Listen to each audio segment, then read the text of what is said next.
Hi, everybody, and welcome to this week's Writers Chat. And we're really glad you're with us. This is the place where writers like to gather together. We talk about all things writing for writers and by writers. And we have such a delightful community here. I just love getting together every week with this group. We've got a group in the chat, and those of you that watch us by replay. We are so glad that you take the time as writers to connect with one another and to grow and to learn. And it is a learning, isn't it? We constantly learn. I'm Jean Wise. I'm one of your co-hosts. We're joined today by Melissa and Bethany, our other co-hosts today. And we have a special guest. And she's going to get a duel. I'm going to throw this a little bit intro. I'm going to give her a little bit.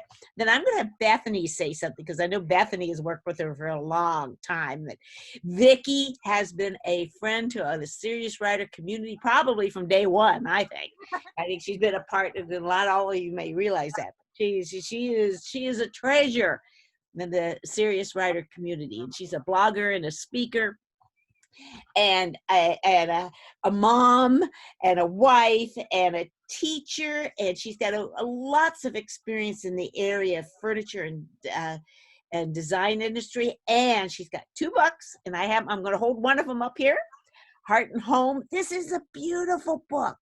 You want to give this is, and then she's got one for Christmas too. I think it's called Heart and Home at Christmas. For Christmas. And so you guys looking for gift ideas, special gift ideas. This is a perfect gift idea for somebody, either Christmas or birthdays or anything. It is gorgeous book, and it's just special. It's very special, like its author on that. So she's been with us for a long time, and she's going to talk to us today about some of the best practices in social media, because she is a social media guru. So we'll get some of the up-to-dates on that. Bethany, what do you want to say about our friend Vicki? Oh my gosh. Okay, I love Victoria Duerstock so much. And you know, like, you always want to be around people who are better than you, and that is Vicki. In every area. So she just always just inspires me to do better, work harder, like do things with excellence, pay attention to details. Trying to, sometimes I'll run through my head, I call it like the Vicki checklist. Okay, like what do I need to go through just to make sure that this is right? And so she's just such an inspiration to me and an encouragement to me. And she's truly the person who, when it comes to social media, Vicki goes like really deep into the program. She's understanding like how the algorithms are working, or like paying attention to what platform is making these changes. And so she knows things like well ahead of time. And so people ask me some questions. Vicki is like my go-to person for these things, because she's just immersed herself into it with excellence. And like, if you've not met her before, you are in for a treat, because like, when you have like small circles, Vicki is like one of those core people. Like, just she makes me a better person. I know she's gonna make you all feel the same way. So I'm so thankful that you're here, Vicki. I love you so much. Can you live up to all that, Vicki? So I think I don't want to say anything now because I'm nervous, like everybody's gonna be like, oh, this is great. And I'm gonna be like, hey. Okay, so you are an encourager too. She is an encourager. So you know that. So you guys y'all have encouraged me this morning. I already am so happy to have been here. Like, this has made my day. Vicki's also the best at GIFs. So like via text, she's the queen. Like, she finds the best ones. So she's super fun to text with too. So then we'll throw some levity there for you. I love it. So where do you want to start in this whole wild west of social media, Vicki? It is, isn't it? Like right now, especially, I told Melissa when we were talking about what to name, what we were going to do today, I said we could call it, chaos, confusion, and conflict on social media, because that's kind of what it feels like on a daily basis. Or we could just simply call it, best practices. Yeah, right. It does seem like we almost need the Top Gun theme every time, we go in to post something these days, because it does feel like danger all the time, as far as what we should say or what we shouldn't say.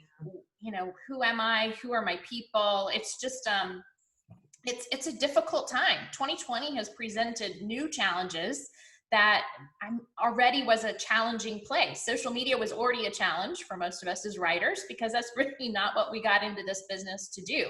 I thought it would be really simple just to write a good book and someone would publish it. And that is not the way the business works.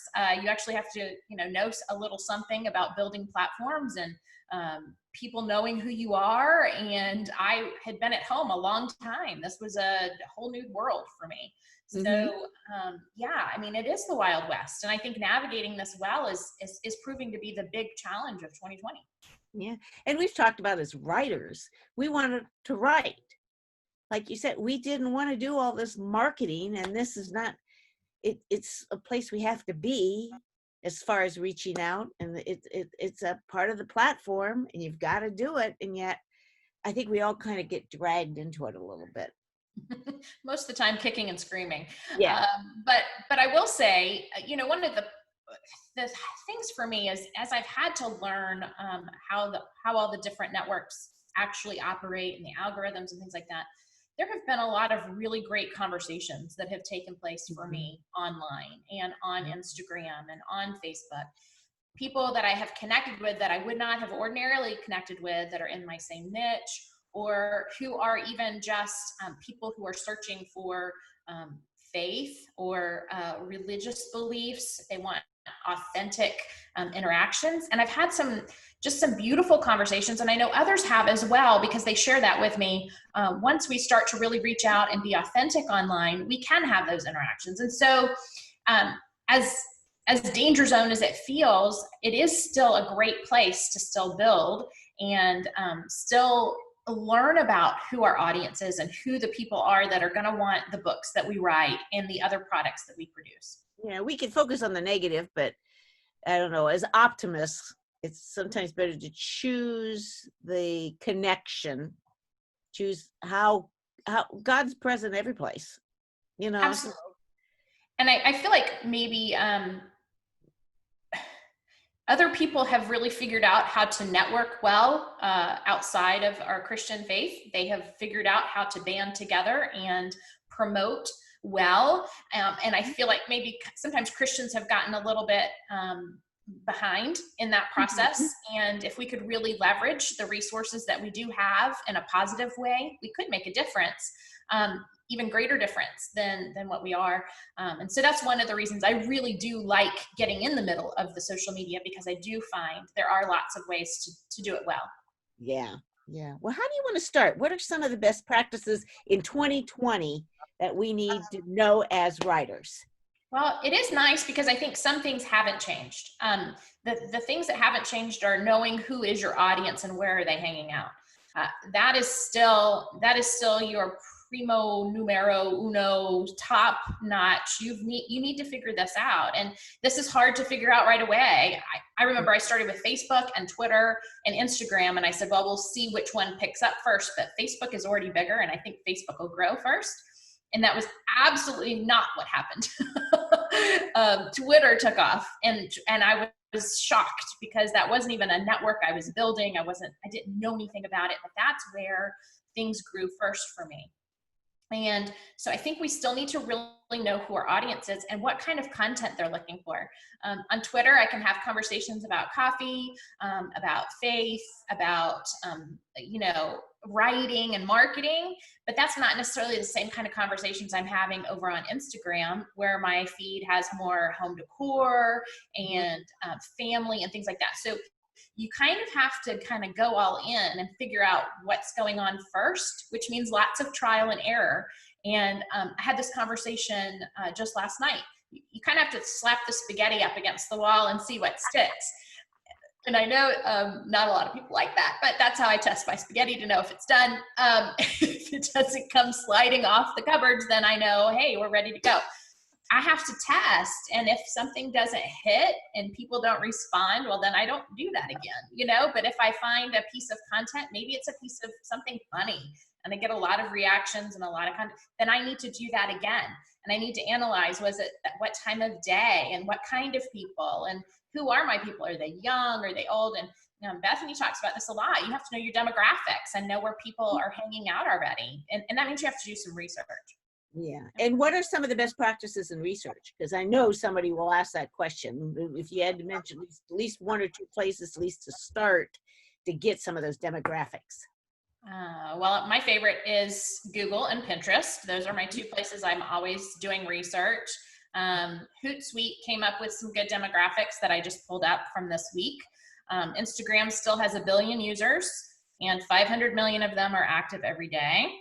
Facebook has, where were my numbers? 1.4 billion daily users. And believe it or not, in the US for Facebook, they are saying 25 to 34-year-olds are the biggest segment of users on Facebook, which is funny. But I have heard, even from my almost 19-year-old daughter, that her friends are kind of migrating back to Facebook again. And it's kind of an interesting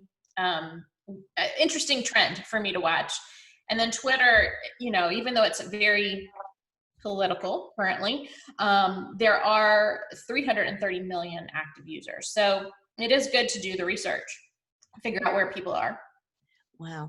And that Pinterest and Instagram are so visual. I've struggled sometimes thinking about that as a writer, or like I'm thinking about Melissa being a fiction writer, or some of those stimulate our imagination. What could we do here I write about prayer. What could I do as a visual? Those are such visual platforms. Well, it's interesting. Pinterest has some new guidelines for 2020. So we might just go ahead and throw those in while we're talking about Pinterest. Because it is a fun place to be. But people were in a big panic earlier this year because Pinterest announced the news that they were changing and they wanted fresh content. And so everybody just kind of panicked, because one of the things that happens on Pinterest is there's a lot of repins. There's a lot of, you want your content to go viral. So that means the same pin and the same picture needs to go multiple times to multiple places all over the place. Yeah. And so everyone panicked, because if we have to create fresh content, that is a lot more work than just repinning other people's things and repinning our own things.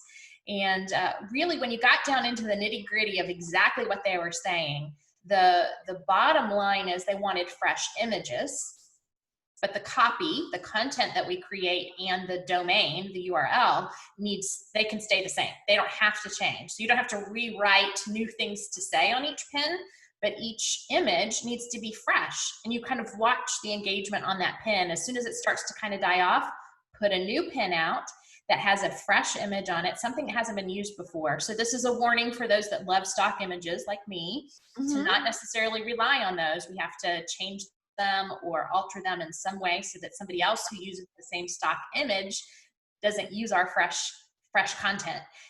So so that helps people who are already photographers, or people who have access to fresh images, or even those of us who aren't photographers that maybe can catch a nice picture from time to time. iPhones do a great job in taking pictures anymore, or any of those cell phones, I think. Yeah, and backgrounds can be texture. They don't have to be like these. You can play a lot with images on Pinterest and have original, fresh content. I think the nice thing for me is not having to consider I've got to rewrite exactly what I want to say about this pin or redirect it to a brand new place. All I have to do is come up with a new image, and that means I get to play on Canva more. So for me, that's a win-win. And I usually try to create maybe 4 pins at a time so that I'm not having to go back and do more. If I have a new blog post or something, I'll come up with 3 or 4 at a time. That's a great tip. How often are you finding that you're having to refresh images? I'm actually not doing this really well yet. Throw myself under the bus.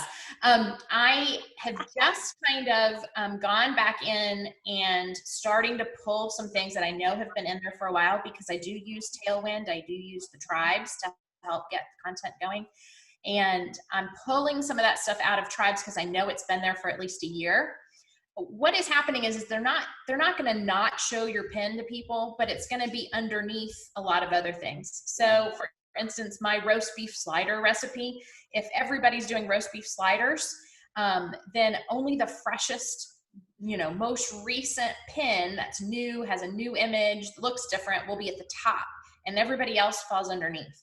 So it's kind of the same in Instagram. People that are at the top of a particular hashtag are going to get a lot more interaction. Mm-hmm. The same thing is going to happen on Pinterest. I need my content to kind of rise to the top. So my roast beef slider pin that I created a year ago, I at least need to replace that because it needs to have a fresh image so it can be shared again.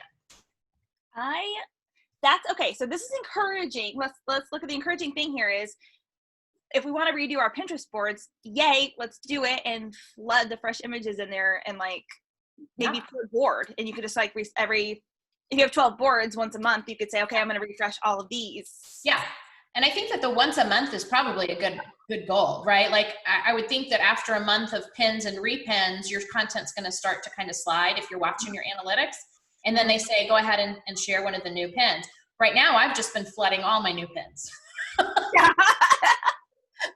Like creating it and flooding it so that I can try to, rank as quickly as possible and get the engagement back up again on Pinterest. Because what happens with Pinterest especially is that if you take a break because maybe you're editing or writing another book, your monthly viewership goes, and so you might have had a really nice number and then it crashes because you got busy. So unless you're engaging on it frequently, that number will tank. Yeah. Yeah. Hey, Vicki, we just got a question in the chat from Patricia, and she said, I just got a message from Pinterest that we can redirect the old outdated link, but I don't know how to do that. Can you explain? I just got over 400K monthly views. Hey, that's awesome. So what I do, if I've got a link that doesn't connect anymore, I just update it in the pin itself. So that means I have to go back and check. Sometimes even the pin title gets changed for some reason, or I didn't, when I created them originally, I didn't have pin titles and now they require some of that. So I go into any pin that I've created myself and I try to update it with the most current domain or URL, and then whatever I do want it to say as far as the title goes. And hopefully that helps answer that question. No question. Okay, so I've got a question for you.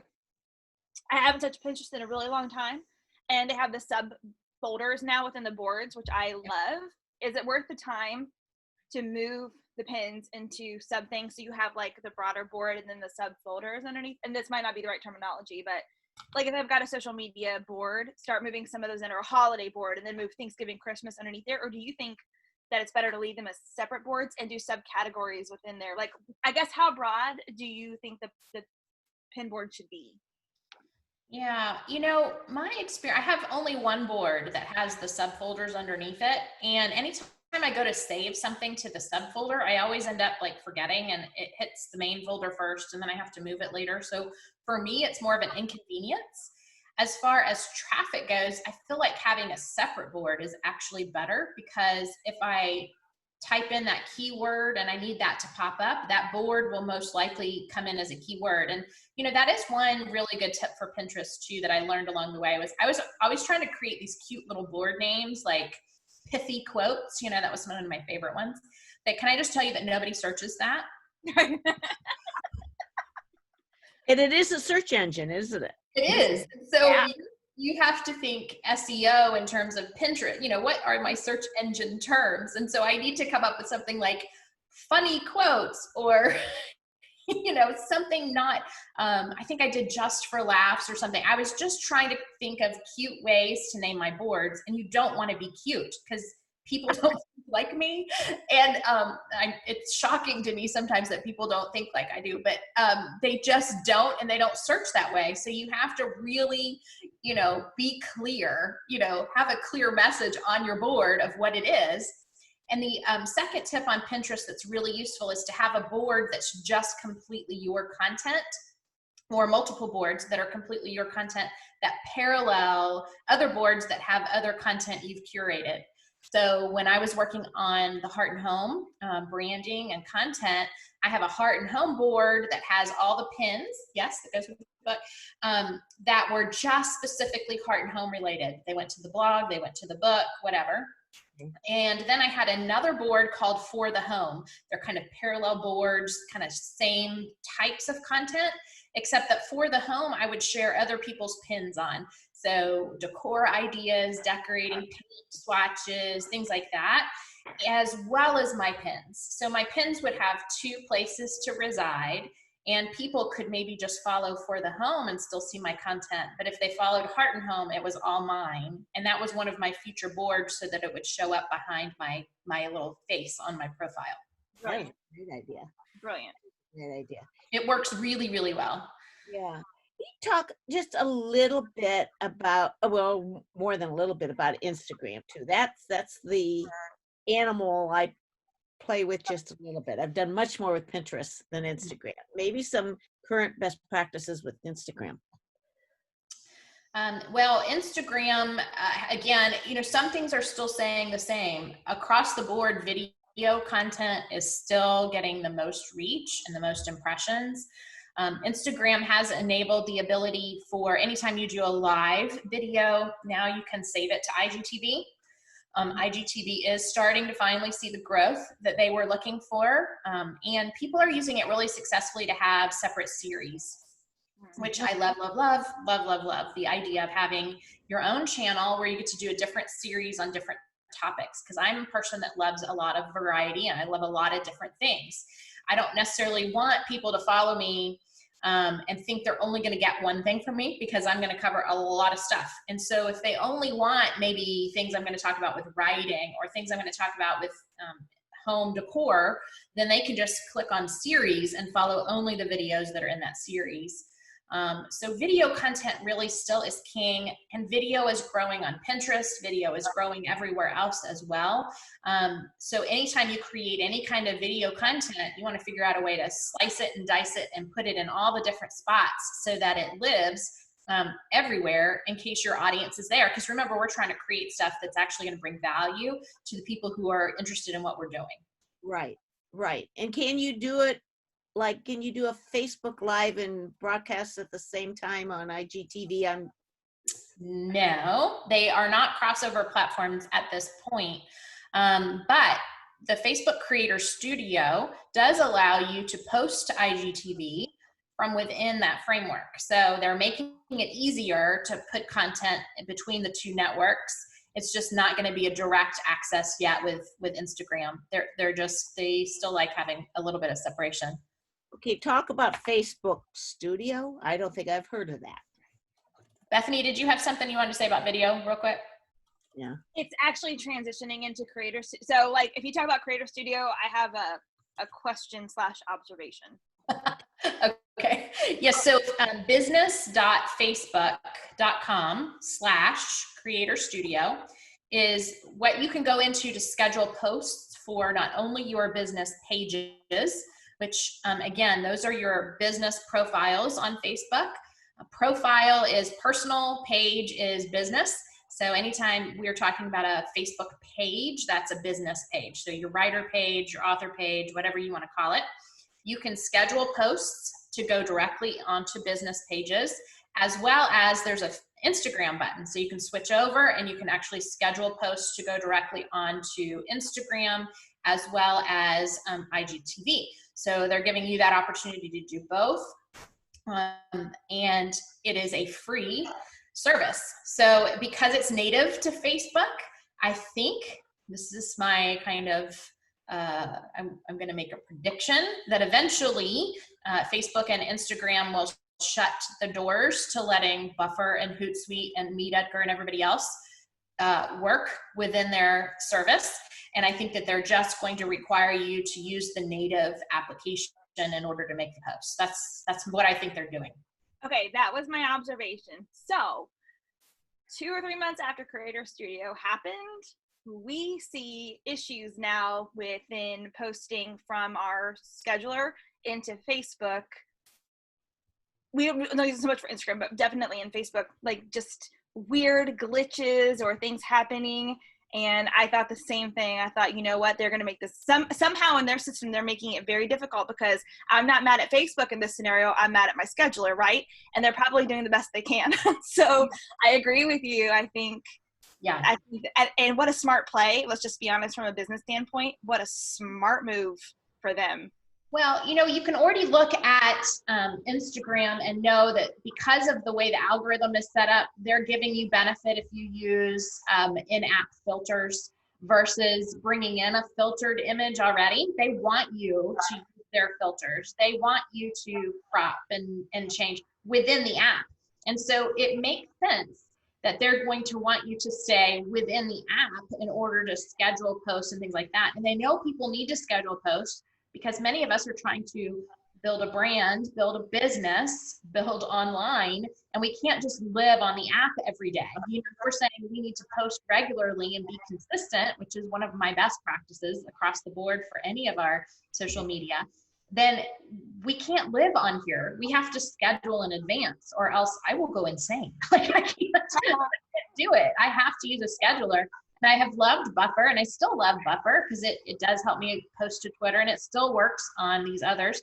But I do feel the same as Bethany. I think that the reason they're working with Creator Studio and continuing to kind of push that forward as a way to make scheduled posts, I believe there's coming a day where they're going to shut down what they allow to have access to. It's the same thing that happened with the follower apps. A lot of them have had issues connecting with Instagram because they keep changing the algorithm. They keep changing things on the back end.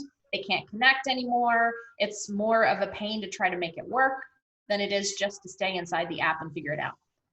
Twitter, same thing. Like there was one app that I loved forever because it would show you who's been inactive for a long time, so you could kind of just weed people out and stuff. And Twitter has become more difficult to find those people. Like I'm really having to spend time going in organically into the app itself, which is that's what they did. They pushed that, but I mean, some of these companies that started out as this service are really struggling now because they're having to play by these rules, and it's crazy and interesting to watch. Yes. I may be the dumb one between the four of us here, but I have not heard of Creator Studio. I have missed that one. Whoosh, right across my head. Is there a few tips for? I can't be the only one that's either watching the replay or in the chat that has no knowledge of this at all. Do you have any beginner's tips for us?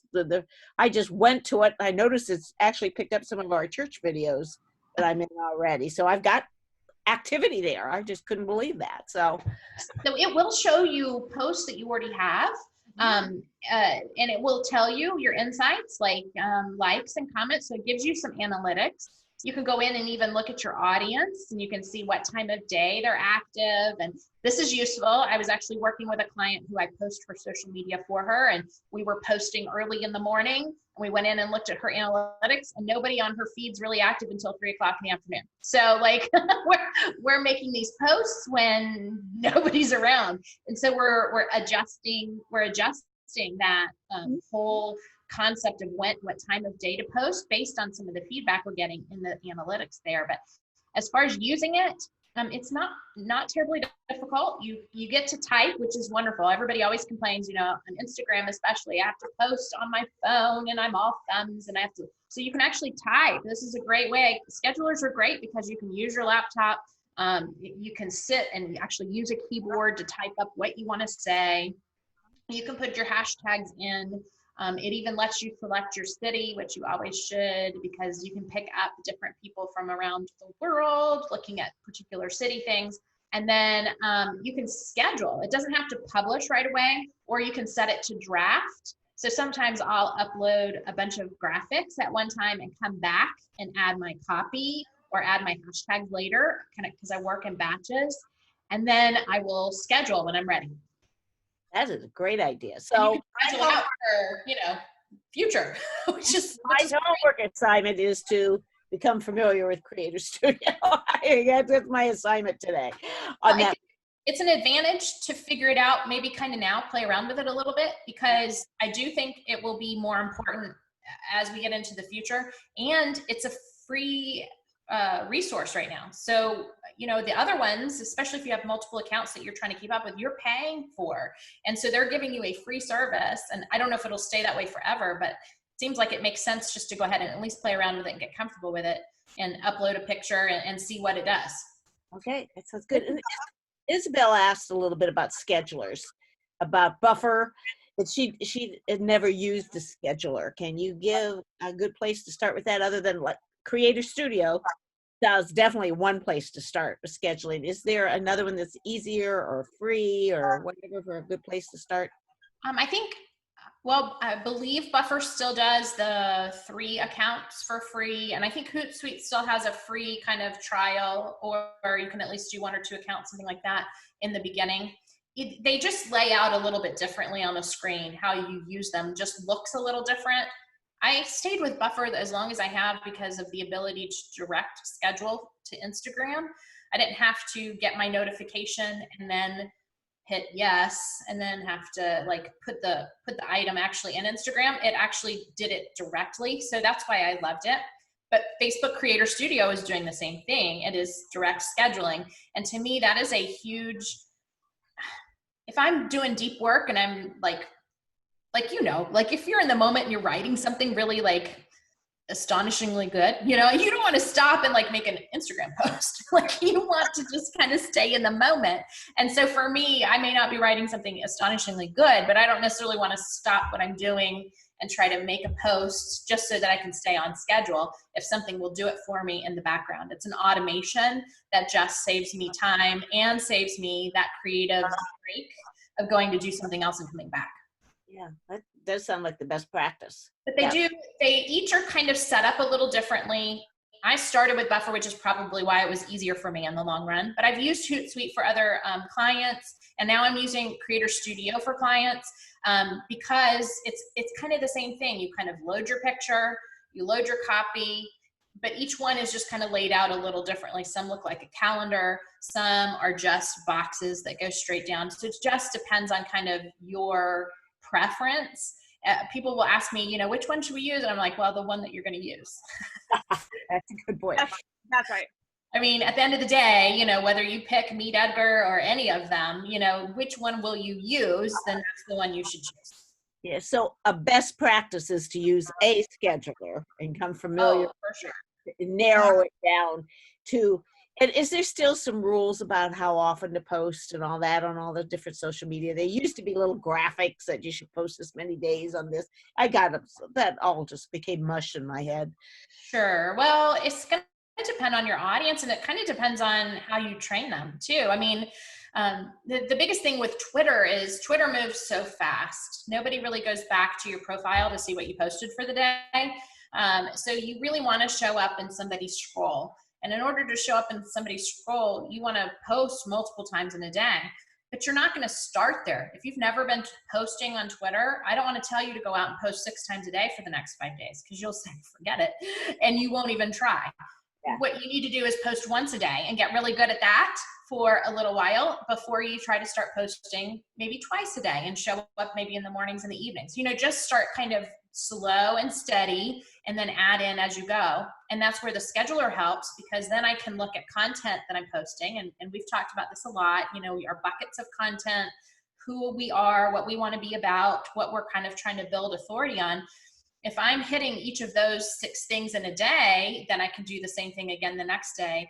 And maybe I have multiple things I can think of that I want to talk about for writing. Well, I can just space them out on my scheduler instead of retweeting them all at one time or reposting them all at one time. I can put them in a schedule, and then I filled content for the week versus I just did a bunch of stuff at one time and I'm not going to look at it again for a month. Okay. But Instagram, some people do really well with just maybe 3 regular posts a week. Some people do really well once a day. Some people do really well twice a day. It just depends on kind of what you condition your people to expect from you. So I like to say, if you can only do 3 times a week well, long term, then that's what you really should be concentrating on, is doing that really well and being consistent. It's kind of like blogging. What they tell us prevailing is if people expect you to have a new blog out every Wednesday and you don't hit that, then you lose your people and you lose their interest. It's kind of the same principle. So consistent is still a best practice. Yes, the number one. Okay. Are we missing a social media platform here that we should be talking about? Well, it depends on who you talk to. I'm where you're going on this. Can't get active on TikTok because my children, first of all, will disown me. And secondly, just because I'm just not that funny. And so I can't think of things to do. You know, it's just not, I don't know that my people are there, but maybe I could create an audience there, I suppose. And I know really, really smart people, and Bethany's included, like they are like loving it. It's just not for me. I guess I'm too old. I haven't quite figured out how to make it work for me. Snapchat's kind of the same way. If my audience was young and I was really trying to appeal to my children, then I would probably make myself figure it out and get in there. I know there's Melissa, I can't remember her name right now. There's an author that I just love. She's so cute. She writes romantic comedies, and she's on TikTok. And sometimes she'll share her TikToks over on her Facebook page, which is where I see them most of the time. And she's hilarious. Like, she's hilarious. They're really cute. I love them. I think she's so funny. But I'm like, that's just not me. Bethany, do you want to talk a minute or two about TikTok? Yes. I knew that. It was a leading question, wasn't it? Yes. Okay. TikTok is super fun. And so here's a little bit about what I know based on algorithms and things that I'm learning from some of the people who've been on there for a while and are kind of doing these tutorials on there for all of us who are new. And so, first of all, I want to be an encouragement to everybody who is over 30, because one of the big jokes on there is that the millennials have come back. Like, we started social media, we're going to take over TikTok. So that's a big thing. So there are hashtags that you can use there too. And so if you're going to start, you can the beautiful thing about TikTok, from what I understand, is that the algorithm is pure. I've heard them call it that, to where you can really, depending on what you interact with in the beginning, set up your feed for the rest of time. Whereas I don't know why they say that, but so I don't ever see teenagers on my feed. I only see over 30 people, work at home, a lot of moms, because that's what I'm interacting with. And so just in a couple of days, you cannot deal with all that crazy teenage stuff on TikTok. But there's like over 30, over 40, over 50, over 60, over 70 club, over 80 club. And there's these two sisters who are like 83 and 90 years old. They have millions of hits, super many followers. They're just kind of participating in some of the trending stuff that's going on, and people just fall in love with them there. And so I think, and you guys know I love Gary Vee. He's been talking about TikTok for a really long time. I think this is the time to start maybe playing with it as more adults get on there, more businesses start getting on there. They're starting to do ads now that I'm seeing, so the revenue is picking up a little bit. And I'll tell you that the reason that I'm going to stick with it is for two reasons. It's a whole new audience. Most of the people there do not follow me anywhere else. So I'm kind of getting in front of people that are new. The second reason is because it's really teaching me how to tell a story in 15 seconds. And you can go up to 60 seconds. So like, if you have to do a video, even on other platforms, I've started thinking of things in 15-second increments and how long that 15 seconds really is. And so that has been a skill that I'm like starting to develop because of the app. And then on there, like, if you delete stuff, it penalizes you, where it doesn't so much over on Instagram. So saying like, you have to kind of learn the way the system is, but I don't know, we can do a whole different thing. I need to learn more about it, but I'm really loving it. And if you're like, I don't want to get over there, there's lots of people in all of our age demographics having fun, and you can teach on there and all kinds of things. So anyway, I would suggest just kind of playing with it and figuring it out. See that? Well, you mentioned hashtags too. And so I do want to come back and talk about best practices and hashtags, but you were going to say something else, Vicki? Well, I was just going to say, you know, even my oldest daughter, she'll be 22 in the fall, and she's on TikTok, not because she's creating videos, but she is watching financial planners. She's watching real estate advice. There are people that are professionals that are on there that are doing things that millennials are watching and learning from. And so I know it is a great platform for certain people to do things really well. But I don't, I only have so much bandwidth, I guess, in my day. And so for now, I am still pursuing actively, now that really targeted Twitter first, and then I went to Instagram, and Pinterest is really my big thing this year, and IGTV is really, and working those two things out this year. But 2020 got so complicated, right, that I feel like I kind of slowed down that whole process. Feels like it just kind of like ground to a halt, and trying to write a couple books at the same time, I was just like, oh, so the rest of the year, really, that's really my intention, is I'm going to focus on those two things and get those really well. And then maybe 2021's TikTok. I don't know. We'll see. That is, again, a good best practice, because we only can do so much and decide, like you said, where our audience is and decide what we want to do. What's the purpose of all this? And Bethany gave one purpose, is to find new audience. And That's she right. a lot to some of the younger people and the moms, and she's finding that this has been beneficial. It may not be beneficial for a lot of us. Yeah, and I like to talk a lot about ROI. You know, what is the return on your investment? And that's not always money. You know, sometimes that return on your investment is your time that you're putting into learning something new, or trying something. So you have to like consider, is this the best return because it's going to build my following? And that was one of the things I was going to say about 2020 is, you know, what is our definition of success on social media in 2020? I think we have to consider, are we trying to build our following? Are we trying to build engagement? Are we trying to sell products? You know, you want to consider what it is that is your goal, so that, you know, you can set goals and move forward from there. Yeah, and know where you are now, so you can measure where you're going to be in 2021, correct? Absolutely. Where, you know, where am I today? Where do I need to get to? And the following number, I think, has, especially for writers, has declined a little bit as far as importance. I think engagement has actually become more important, especially even to readers.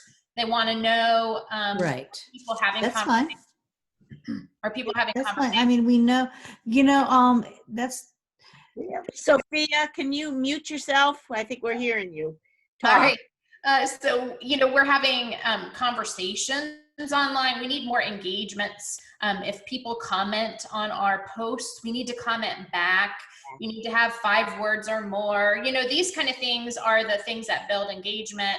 And those numbers are actually more important, because you could have a small audience, but if they're really engaged with your content and what you're posting, then a publisher's going to be really excited about that too, not just necessarily really large numbers. And I think that that's a thing I think that's a trend that will only continue. Influencers are seeing this happen on Instagram right now. Maybe there were some inflated numbers.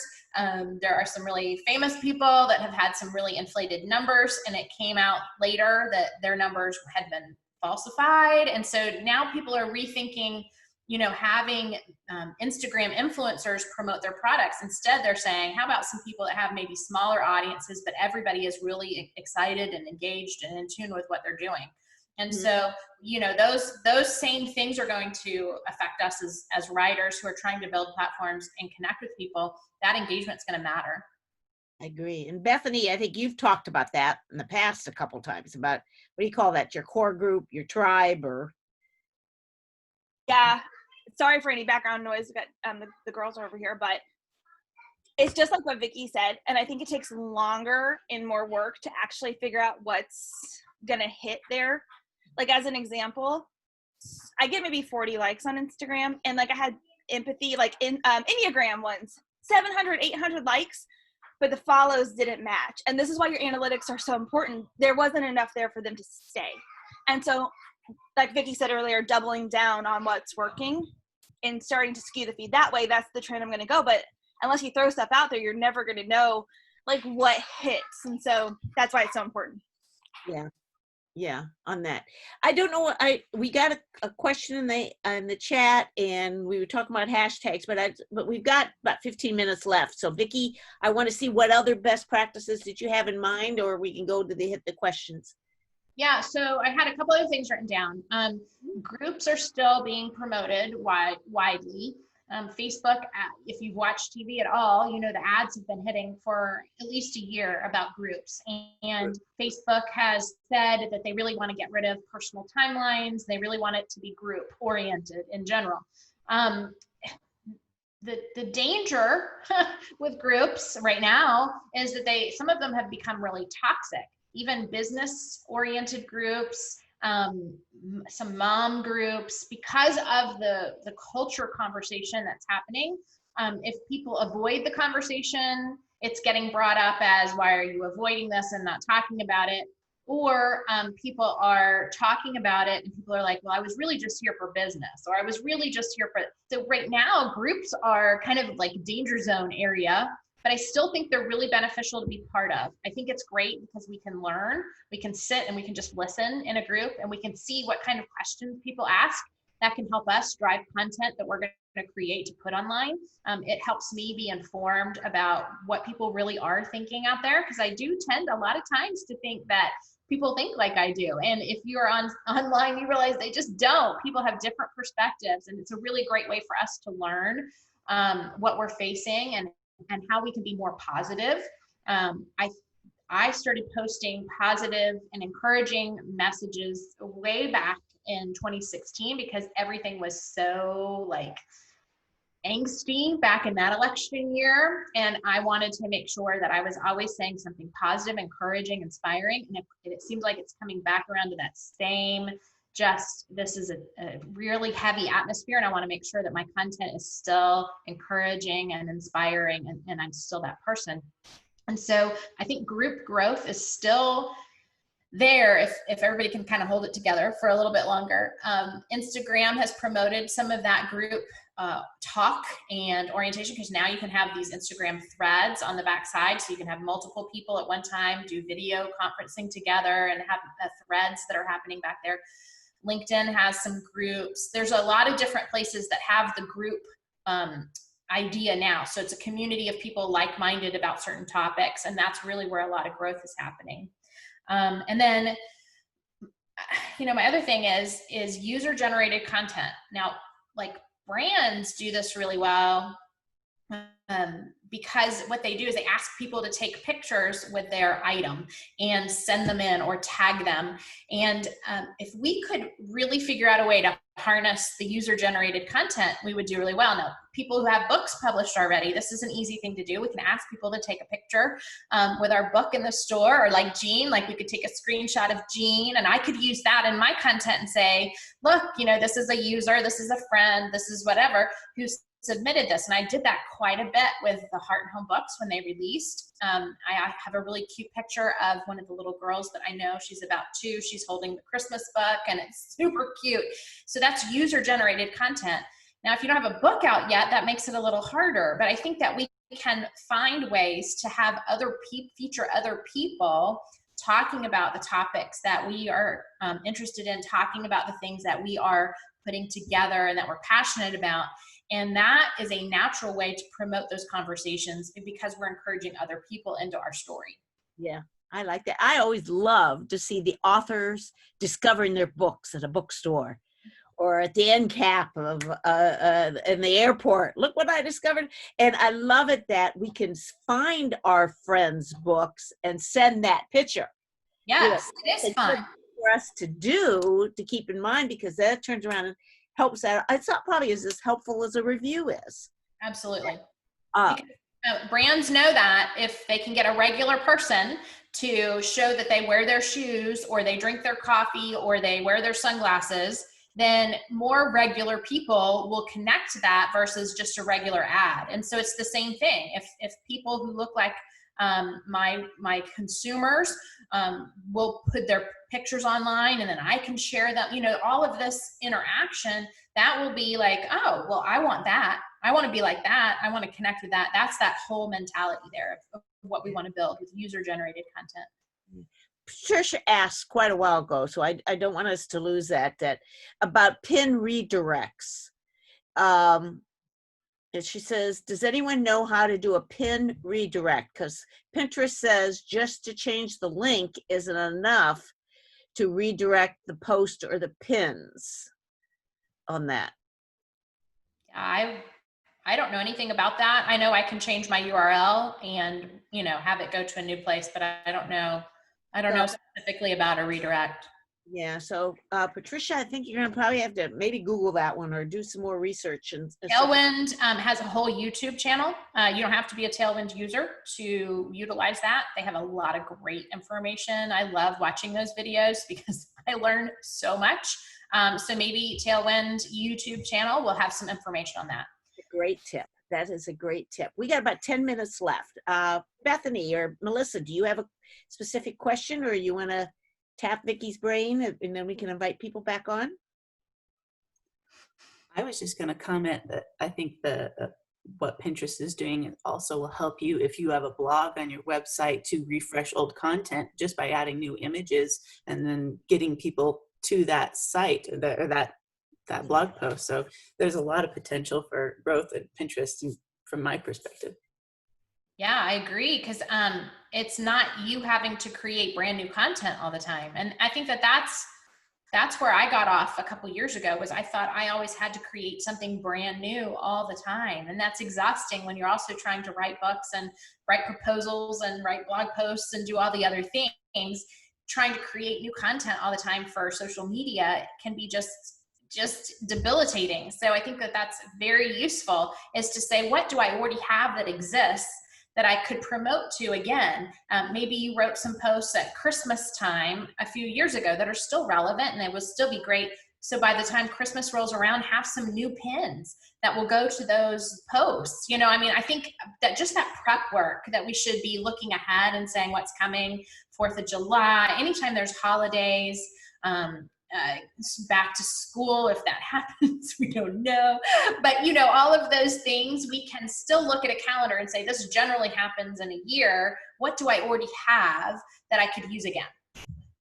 And Melissa, that's a great idea. I know I use Yoast on my blog. So when I go to look at the SEO, almost always it'll ding me, you haven't had internal link. So it makes me think, at the time I'm getting ready to post my blog, that is there a former piece of content that I could relate to this? And it's that point I should go back and refresh the background of that pin. And I've never thought about connecting that. So it like the work's done. That's a trigger. And sometimes developing these habits, you need to associate it with something to trigger it. So that's a good trigger. So thank you. Second thing I learned today. Not second. I learned not today. And that. Bethany, do you have something to add or ask or insight? I'm curious, Vicki, do you have a couple of favorite tools or apps that you're using, beyond Creator Studio and Buffer, that really just kind of help streamline social? Well, I'm using Canva in a little different way than I did when I first got started. When I first got started, I would create one graphic and then go do what I needed to do. Now I'm creating a file that has multiple graphics. So the things that I'm posting on Instagram right now, I created all of them at one time and just copied each one of those images. So it goes straight down the line when you're in Canva. But you can share them side by side. There's a little window down the bottom where you can pop them all up and you can look at them.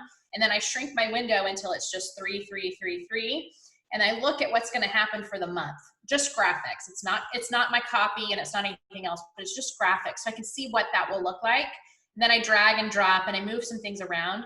That is a better way for me to use Canva than just each individual graphic, which I just had so much stuff. So now I'm kind of consolidating. So I'm still using Canva a ton, but just in a little bit different way, maybe than I had been before. And I'm also taking, once I've created everything in Instagram, I'm recreating it all in Pinterest. I'm just going ahead and resizing everything for Pinterest so that I can go back to that when I'm ready to work on those images at one time. That is my go-to. And then beyond that, that's really it. I'm not really using a whole lot of extra stuff right now because I just don't, again, I literally just got done the second set of the last sets of edits for the books, and I have just been juggling for months. So I'm just kind of getting back into all right, got to do the work and get ready for these marketing things that are happening for these books. That's a good insight too, that there's a season in our writers' lives that we have to constantly be thinking about this and working on marketing. I think Bethany would tell us marketing is always there, isn't it, Bethany? But there are times we're going to put more effort into it. And if we're in between some projects, this is the perfect time to do some effort on that. Susan had asked about is Canva free, and somebody had responded. I didn't see who that. They have both. Bethany did. They had both a paid and a free. And I know, Bethany, you're on the paid version, and it sounds like Vicki is. You guys want to talk about the advantage? I'll let Vicki. I'll just tell you that I got off the paid version for a month, and I couldn't handle it anymore. I will never let, unless something gets better than them, I will never let that lapse. It will be a forever and always paid version app for me. But Vicki, why don't you tell us about that? Tip was amazing. I never thought about putting your Instagram 3x3 there. Genius.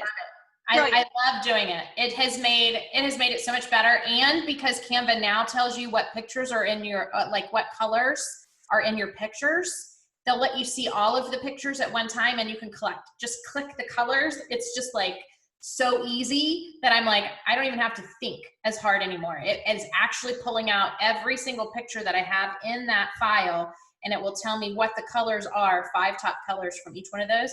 And then it looks beautiful, and I'm not having to like figure out what color that was, because, you know, if you're guessing half the time, you're trying to guess what color something, it's a nightmare to try to make it match, at least for me.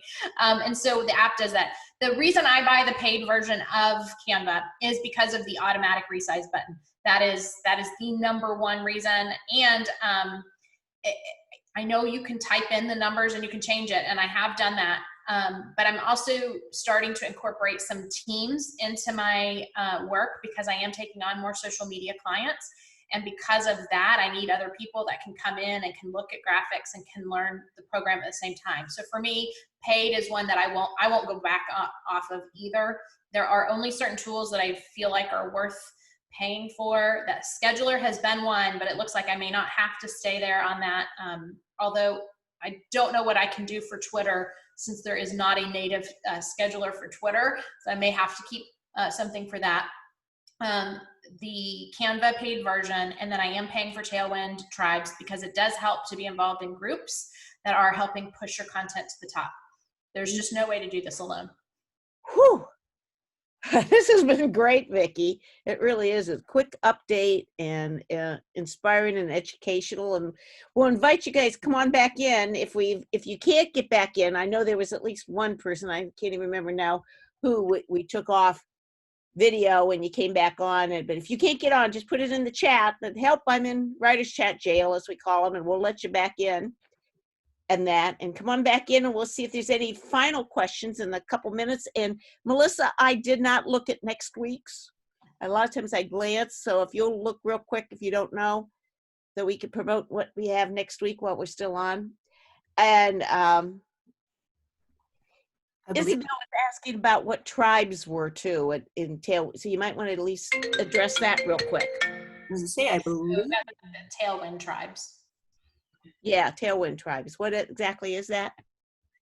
So Tailwind is an app that is a scheduler as well as a connector for you to be involved in what's called group boards. Now, a lot of people do group boards really well outside of Tailwind, so that's not the only way to get involved in a group board. But you can get involved in a tribe, which is like a lot like an Instagram loop or pod, which y'all have heard me talk about before, but it's a group of people who commit to pinning your content, as well as you commit to pinning their content. So you want to join a group of people that you agree with and feel comfortable repinning their content, first of all. So you can look at a Tailwind tribe and you can say, maybe this is a group of Christian bloggers that are all trying to coordinate together and move content forward. Then you could join that tribe, and your goal is, I'm going to go ahead and I need to pin, each tribe has their own rules, but I may need to pin 1 or 2 things. Then I can post one of my pins, and then people will come in and do that. And what happens is your reach expands dramatically. I worked on a proposal recently, and I was pulling my info from tribes, and my reach is in the hundreds of thousands to millions just because of being involved in the tribes versus if I was just doing it by myself. Wow. So for me, it makes sense for me to be here and to continue to develop that particular side of things. Yeah, that is great. Melissa, what do we got next week while we're still recording? Bethany is going to be talking about planners. I will let her tell everybody. So it's July coming up, and that's when the new season of planners goes. So it just goes to show why it's important to look at the calendar when you're doing marketing and things. And so this is going to be plan like a boss and finding work-life balance and organizing the various areas of your life. So very practical, not so much sticker oriented, but how to actually use different tools to get organized. Sorry for the noise. chaos That's here. all right. That's all right. And I'll be connecting by phone because I'll be on my way to Columbus to see my mother-in-law who's ready to celebrate her 90th birthday. So that'll find out this morning, though I would have to leave a little early. So I will be by phone. I'm going to tell my cohorts that so they know how to start that way without it on that. And I think because it's 12, so I think we're at noon, so we'll wrap up real quick the recording, and then you guys are welcome to stay on. We can pick Vicki's brain for a few minutes or share anything we want to share. And Vicki, thank you so much for being Thanks with for us. having me. I enjoyed it. Great overview, and it's wonderful. We need to have you back. I love your spirit and your passion and your knowledge. Oh, well, thank you. On I all love that. hanging out with y'all. Yeah. For the recording, Vicki, people who want to work with you, if you're taking on clients, like how can people work with you? Yeah, so send me an email. It's victoria@victoriaderstock.com. And that's probably the easiest way to connect. And just you need to check her website out because she's got not only her books there. I'm going to show her books one more time, but it's just even things like her logo and her colors. She's a branding mentor for us, I think, to follow and see the branding. So we encourage you that way. And that. Thank you, everybody. We'll see you next week. Bye now.